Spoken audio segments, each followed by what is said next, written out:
Donc, pour la question 5C, juste ce qu'on a en jaune ici derrière le texte noir, c'est juste un dessin de la situation.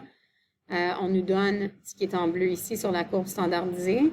Puis moi, ce que je veux trouver, c'est la valeur de x correspondante là, sur ma courbe normale. Donc, on peut partir de notre équation pour la cote Z. Je réorganise l'équation, ça me donne ceci. Puis là, on remplace nos valeurs. Donc, la moyenne, c'était 50. Plus l'écart type, c'était de quoi? C'était de 10. Fois ma cote Z. Si ma cote Z est négative, ça veut dire que je suis à gauche de la moyenne. Moins 1,81. OK, donc en utilisant ça, ça nous donne un écart type de 31,9. Donc, on va regarder le numéro 4. Ici, ça nous demande d'utiliser soit le tableau des écarts réduits, puis encore une fois, on va juste faire un esquisse pour faire sûr qu'on comprend ce qu'on est en train de chercher. OK, donc là, initialement, dans le devoir, ça demandait d'utiliser le tableau, puis là, j'ai ajouté, en fait, parce que comme je vous ai dit, moi, personnellement, je ne vous obligerai pas là, dans votre évaluation d'utiliser un ou l'autre. C'est à vous de décider. Personnellement, je trouve que c'est plus facile avec Desmos. OK, mais c'est à vous de décider. Donc, on va trouver l'écart réduit le plus proche des centiles suivants. Donc, qu'est-ce que ça veut dire, ça? Donc, si on se situe au 45e centile, OK, donc l'air sous la courbe est égal à 0,45. Ça veut dire que tu es au 45e centile. OK, donc pour savoir... Donc, l'écart réduit. Donc, l'écart réduit, comment on l'appelle d'habitude l'écart réduit? C'est quoi un autre mot pour dire l'écart réduit? Oui, c'est le Z. OK, on l'appelle aussi la cote Z. Ça veut dire la même chose. OK, donc je cherche la cote CIL. C'est un peu de l'inverse du problème 6B. Donc, je cherche l'écart réduit. Donc, si j'utilise l'application Desmos, moi, je veux savoir au 45.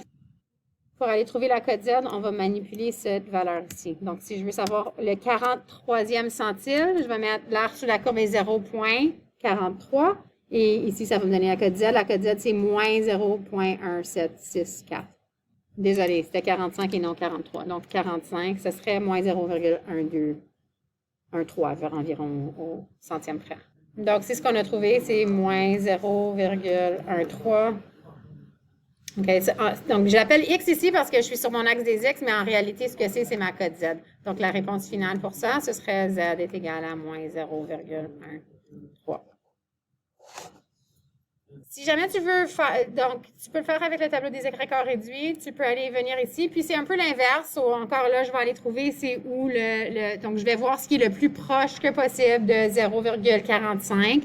Fait que si tu regardes ici, où est-ce qu'il est le plus proche que possible? C'est un peu faire l'inverse. Puis c'était celui-là qu'on ne trouvait pas, c'est ça, parce que il n'y a pas de code Z négatif. Donc, en fait, je pourrais vous l'expliquer, mais pourquoi aller vous expliquer quelque chose quand on a une solution qui est encore plus facile, n'est-ce pas? OK, en fait, ici, la question 7, c'est une question d'élève, c'est vraiment très semblable à ce qu'on vient de faire. Donc, le nombre de globules rouges dans le sang est normalement distribué dans une population avec une moyenne de 4,8 et un écart type de 0,3. Quel pourcentage de la population possède un nombre de globules rouges inférieur à 4? OK, donc ici, pour le numéro 7, on cherche l'heure sous la courbe. La moyenne est à 4,8. Moi, je cherche l'heure sous la courbe quand la valeur de X est égale à 4 ou plus petite. Donc ça va me donner le pourcentage de la population. Pour trouver ça, c'est quoi la première chose que je devrais faire, guys? Toujours. Parce que là, je n'ai pas un outil qui me donne cette heure-là. Hein? Moi, j'ai juste un outil qui me donne l'heure sous la courbe standardisée. Donc, pour utiliser la courbe standardisée, j'ai besoin de la cote Z. OK, donc on va aller chercher la cote Z qui va être la moyenne moins la valeur de X divisé par notre écart type. OK, puis dans cette question-ci, on nous donnait que la moyenne était de 4,8 divisé... oui, désolé. C'est le contraire.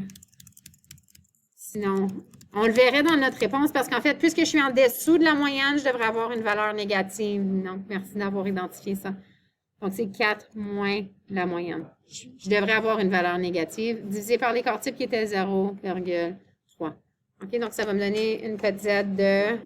Donc, on obtient une cote Z de moins 2,6, ce qui veut dire que là, je peux maintenant utiliser mon outil parce qu'on a un outil qui nous permet de nous donner l'air sous la courbe normale qui est égal à cette aire-là. Okay? Donc, vraiment, c'est ce que je cherche, sauf que je dois aller utiliser soit le tableau ou bien ceci. Puis, donc, si je vais à moins 5,6, ça va me donner environ 5,5% ici. Okay, donc là, puis ce qui est important, c'est de comprendre, si je regarde le graphique, c'est ce que je suis en train de trouver, c'est l'aire sous cette courbe-là. OK, donc l'aire sous cette courbe ici, de moins l'infini jusqu'à moins 1,6, c'est équivalent à l'aire sous la courbe de ce que je veux vraiment avoir, qui est ça. Excuse-moi, c'est pas ça, mais c'est moins 2, c'était 2, désolé. 2. 2, merci. Zoom out? J'avais fait un zoom in pour toi, là. Comme ça? Fait que c'est petit. Il n'y a pas un gros pourcentage, n'est-ce pas, sur notre courbe normale ici? OK. Donc, là, pour répondre à la question, en fait, je n'écrirai pas toute la phrase au complet, mais on pourrait dire que 0, puis encore une fois, ça vient de l'aire sous notre courbe, qui était, je prends toujours le mauvais décimal, c'est celui-ci. J'ai 0,005 environ. OK? Donc, je fais x 100 ici, là, on pousse la virgule de 2, 1, 2, ça va me donner 0,5 %. Donc, ça serait 0,5. Seulement 0,5 % de la population possède un nombre de globules rouges inférieur à 4.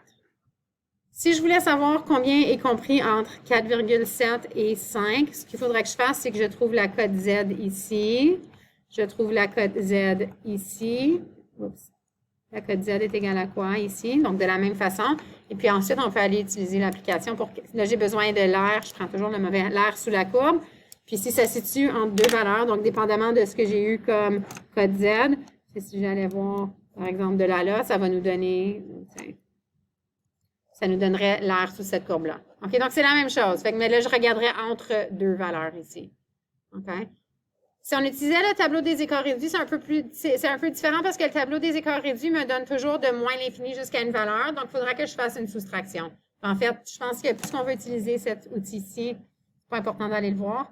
Utilisez plutôt celui-là. Si vous êtes vraiment curieux, on peut aller regarder.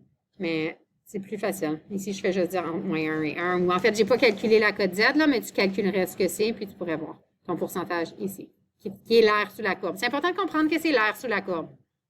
C'est pour ça que j'aime mieux l'application Desmos, ça nous le montre. Donc, encore une fois, à chaque fois que tu as ce type de question, fais un dessin pour vraiment comprendre ce que tu es en train de chercher. Est-ce que tu es sur la courbe normale ou standardisée, ou est-ce que tu es sur la courbe réelle? Ce que je veux, c'est quand j'ai 5 % de la population ici.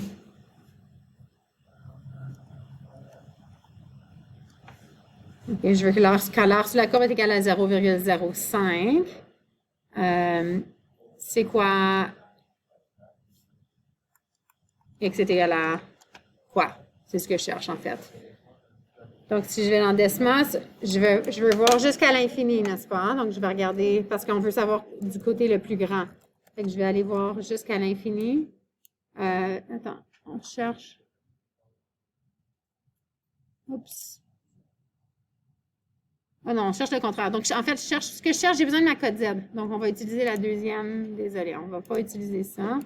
Mais on va aller utiliser ceci. Donc, si c'est... Encore une fois, pour que ce soit clair, c'est important de comprendre ce qu'on cherche. Donc, je cherche ce que... je veux que 5 % de la population... la valeur de X, donc je l'ai mis en dessin ici. Qu'est-ce qu'on cherche? X est égal à quoi quand 5 % de la... Donc, quand l'air sur la courbe est 0,05. Ça veut dire que 5 % de la population en possède plus que ça. OK? Donc, je suis à droite, là. Donc, l'affaire avec Desmos, oui, il y a une application. Donc, si je mets 0,05 dans mon application Desmos ici, OK?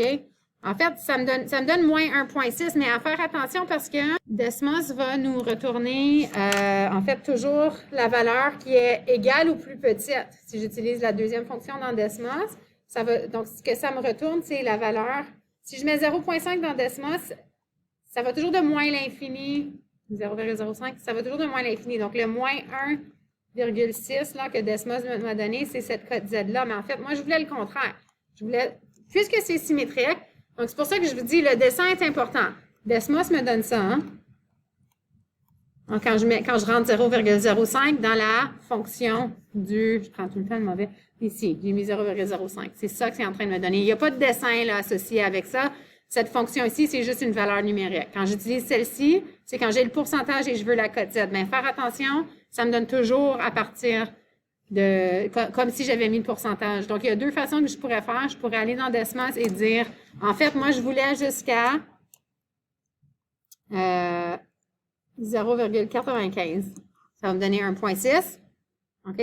Puis là, ça me donne ce que je cherche. Ou une autre façon de faire, c'est juste logiquement, hein, puisque c'est symétrique. Si j'ai mis 0,05 ici, ça me donne moins 1,6.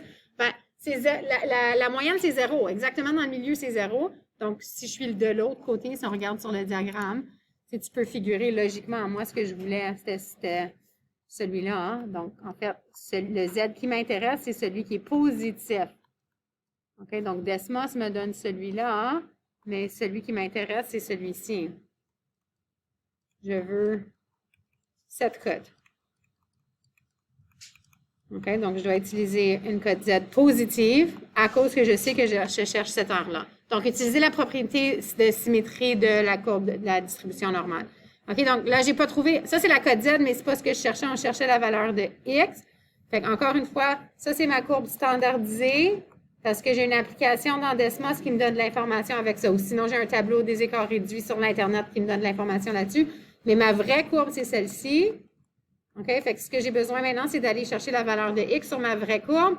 Et ce que tu vas faire, tu peux utiliser, maintenant que j'ai trouvé mon Z de plus 1,6, je peux utiliser, je sais que la cote Z est égale à X moins ma moyenne divisé par mon écart type. En réorganisant ça, comme on a fait dans l'autre question, on va avoir, bon, je multiplie par l'écart type. Je vais le faire en deux étapes. Et puis là, ma valeur de X, en fait, c'est juste Z fois l'écart type plus la moyenne. OK? Fait que j'ai juste à aller remplacer mes valeurs, puis j'avais utilisé. Donc, on utilise la valeur positive de Z ici. OK? Même si Desmos m'a donné la valeur négative, il faut que tu comprennes que Desmos te donne comme de moins l'infini jusqu'à la valeur que tu vas insérer. Fait que là, ça va me donner... Donc, on peut calculer la valeur de X.